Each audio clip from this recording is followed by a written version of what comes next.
Hi, Brendan. Are you on the train right now? Oh, hi, Linda. Yep, I'm on the train right now. I'll probably be there on time. I'm looking forward to today. Yep, me too. Still, though, I'm pretty nervous. I've met your mother a few times before when I visited your house, but it's my first time meeting your dad. I've told him multiple times before to meet you, but he always makes up some sort of excuse and disappears whenever you come visit. So, does he think of me as some random guy that stole his daughter? Even if that's the case right now, I'm sure he's going to have a better opinion of you once he gets to meet you. I hope so. Anyways, this time I told him that you'd be coming to receive their blessing for our marriage. I don't think he'll escape this time. I'll do my best to receive your parents' blessing. I'll tell him about how much of a good person you are as well.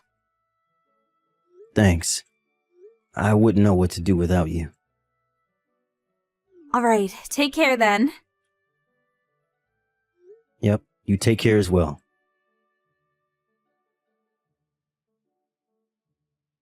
To think that you were a piece of scum that grew up without a father. What? Could this be Alinda's father? I got your contact information from Alinda's smartphone. Is that so? First off, let's get this straight. I'm not going to be your father-in-law. I'm not going to let you and my daughter even get married. All right, then I'll call you Mr. Reed for now. Mr. Reed, why did you do what you did back there? Because you're a piece of scum that was raised in a single-parent family. I'm sorry, but that's not an answer to my question. Why did you throw that ashtray at me? You didn't just throw it at me. You were even waiting for me to enter the front door, poised to throw it. Luckily, it was only a light ashtray, and I was able to get away with only the swelling on my forehead, which you seem to aim for. Not liking someone is not an excuse to throw stuff at them. You see, that's what I'm talking about. All I did was teach you a little lesson and you start getting all mad. You're a piece of scum that was raised by a single parent. Your reaction proves that what I say is right. If I may, there are people who become single parents against their own will. Even placed in such an environment, there are tons of people who have been raised on a straight path and are regular members of society. Don't you think that calling someone a piece of scum just because they were raised by a single parent is a bit prejudiced? You seem to want to say that you're a good example of someone that was raised on a straight path. It's not like I'm overconfident, but ever since I lost my father to an illness when I was 5, my mother raised me all on her own and even paid for me until university. I respect my mother from the bottom of my heart for that, both as a parent and as a human. There it is, your mother complex. Huh? I can already see my daughter being bullied by your mother, and you not doing anything if she were to marry you. Don't you think your interpretation is a bit one-sided? If the child is a piece of scum, then the mother must surely also be a piece of scum. What? I'm not going to let you marry my daughter. Mr. Reed, is that why you're provoking me on purpose? Do you want me to get mad at your heartless insults and insult you in return? So that I might accidentally say something that will make me and Alinda break up? Well, sorry to say this, but the things you said about single parents and their children at least don't apply to me and my mother. So there's no way I'm going to lose my temper and say something compromising. Huh? I'll end our conversation here for today, but me wanting to marry Alinda still hasn't changed, so I hope we can come to an understanding in the future. Brendan! Sorry it took me so long to contact you. Hi, Linda. You see, my dad took my smartphone from me, and I was only able to get it back now. Mom got it back for me without him knowing. Is the place where the ashtray hit you all right? Yep, it only got a bit red, and it's basically nothing now. I'm glad. I'm sorry for my father. I never thought he would do such a thing. Did you hear why he's opposing our marriage? Yep, I heard. He explained it to us in grand eloquence. Me and Mom didn't know what to say after his speech. Is that so? I'm so sorry. I didn't expect him to be this opposed to us getting married. Even if you were opposed to the wedding, why would he just throw an ashtray at you without even listening to what you had to say? Linda, let's calm down a bit. If we lose our tempers here, then we'll just be doing what he wants us to do. You're right. Oh, I forgot. Mom says there's something she wants to tell the two of us. Oh, Mrs. Reed? She said she's been thinking about it for a while, but has finally decided it after seeing my dad's attitude today. I wonder what it is. She told us to set up a meeting when Dad wouldn't be around. Got it. Could you tell her that I'm free on weekday nights and on weekends? Got it, hold on. I just asked Mom, and she said the sooner the better. So come tomorrow after work. Dad works a night shift, so he won't be here. Understood. I'll contact you once I'm done with work tomorrow. I'm so sorry about today. Hey, don't apologize. It's not your fault. Well then, see you tomorrow. Yep, see you tomorrow.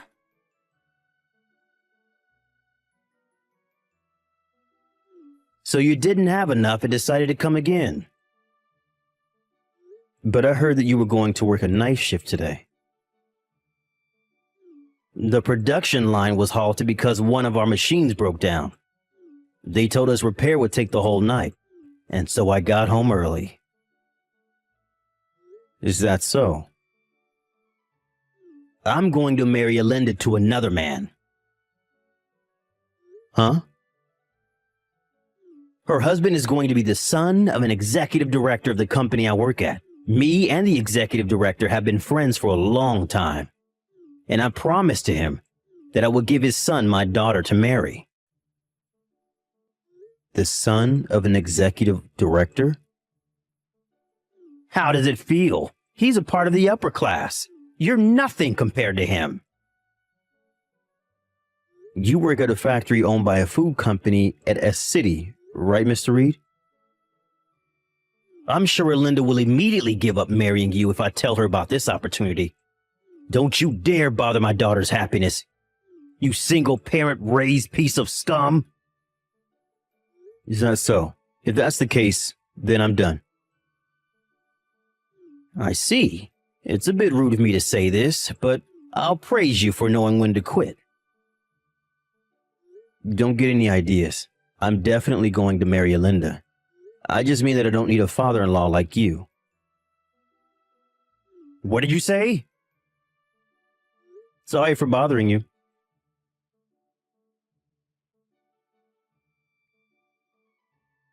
Linda, are you all right?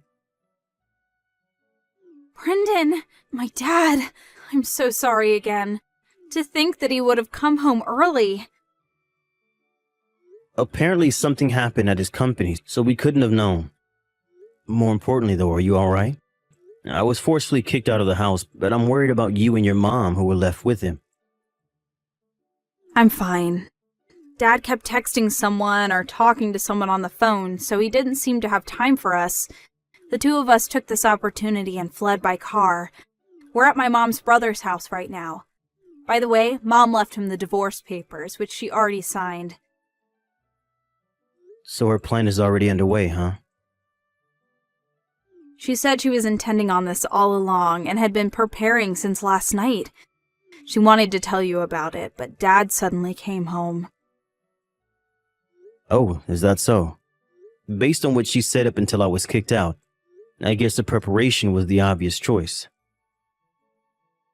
Dad's probably going to try and find out where we went.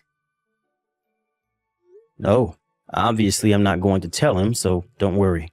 More importantly, it seems that your father has an arranged marriage set up for you. Huh? You mean he wants me to marry someone else? Yep. He says that your husband is going to be the son of an executive director of the company he works at. The son of an executive director? Could it be someone you know? He was a classmate during middle school.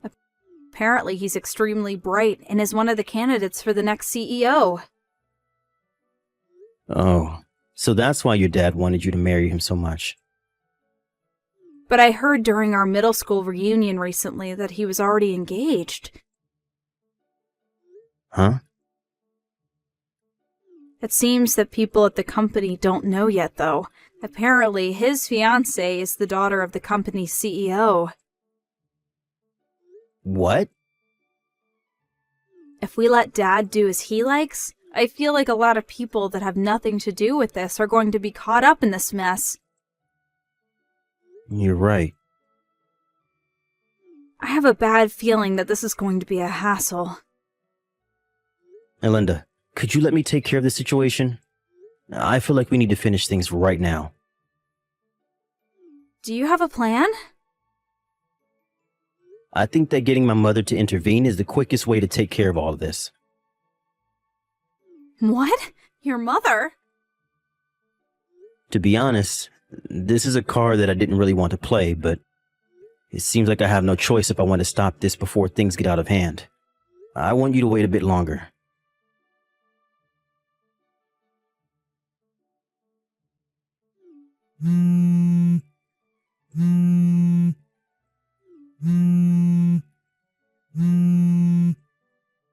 Hey, Brendan, what's the meaning of this?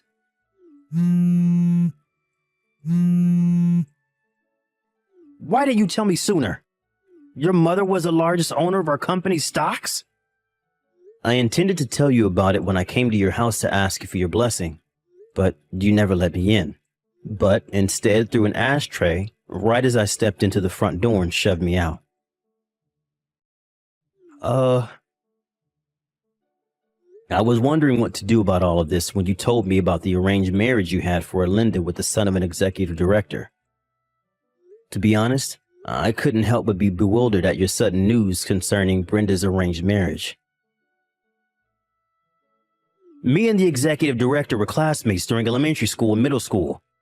Not only that, but Linda and his son were also classmates during middle school. This couldn't have been a better bond. But I heard that the son of this executive director is already engaged. Huh? Who's he engaged to? I got permission from the two of them, so I'll tell you. It seems that his fiancée is the daughter of your company's CEO. Even if there hasn't been any official announcement in the company yet, I think that treating the executive director's son as if he was engaged to Linda without even asking him in his opinion is a bit problematic. This was around the time when me and Linda got a bit worried that a bunch of people who were unrelated to our marriage might get caught up in the mess that you were about to cause. Which is why I decided that I needed my mother, the company's largest stockholder, to intervene and have her tell the company about the situation. I had no idea this was happening. That's not the end of it. It seems that you were telling some of your colleagues that my daughter might get married to the son of an executive director. This eventually made its way to the ears of the CEO and of the executive director himself.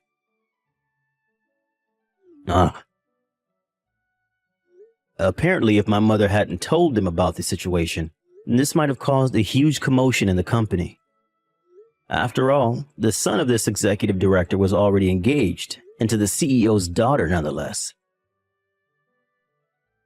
You're exaggerating, right?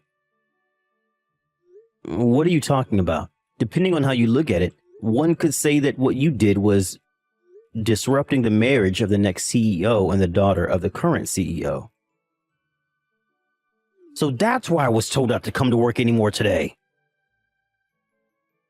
I don't know what the company is going to do with you, but it seems that you turned in the divorce papers your wife gave you to the city hall the day she gave them to you. Oh, well, that's... Elinda says that she's going to cut ties with you as well. Hold on, wait! Please make sure not to get the two of them, who are now strangers to you, involved in whatever happens to you.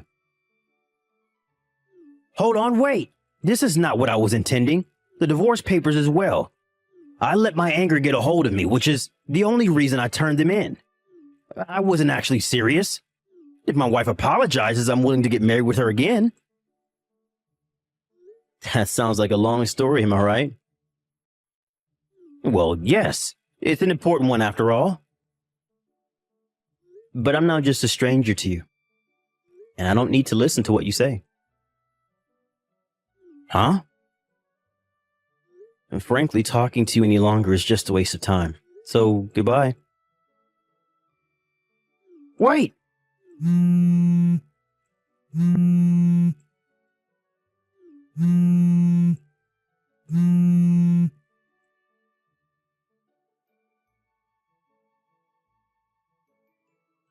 A few days after this incident, it seems that Mr. Reed was told by his company to relocate somewhere far away.